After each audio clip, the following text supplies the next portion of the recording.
On a gray, rainy day, a boy with bare feet and trembling from the cold was struggling to push an old ice cream cart. The relentless rain had driven away any customers, and he hadn't sold a single one. Desperate and soaked, he knocked on the door of a humble wooden house. A young girl, 16 years old, with a kind look, answered. With a choked voice, the boy begged, "Please buy me at least one ice cream so I can have a hot coffee and warm up." The girl turned to her father, who was right behind her, and asked compassionately, "Dad, can we buy this boy an ice cream just to help?" The father, with a serious expression, replied curtly, "No, we're not buying anything." Seeing the disappointment on the faces of the girl and the boy, he added, "We'll do better." He called the boy to come in, gave him a warm blanket to keep him warm and a large mug of hot, steaming milk. The boy, with teary eyes, eagerly drank the milk, feeling the warmth spread through his body. As he said goodbye, now warmed and with a grateful heart, he looked at the young woman and said, with tears now of gratitude, "God will still empower me so I can repay you for what you did for me." And he left. 15 years passed.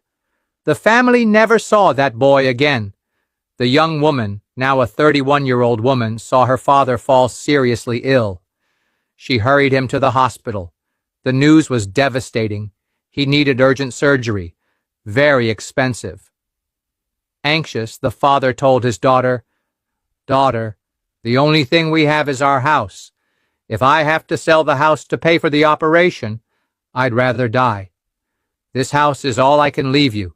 Ali himself, in front of the doctor who was attending to them, he said these words.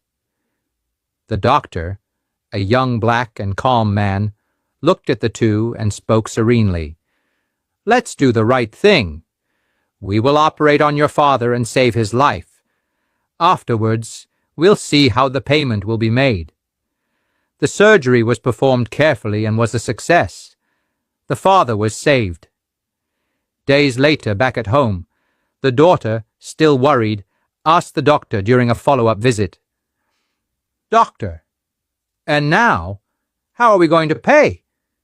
He responded with a gentle smile, "Don't worry.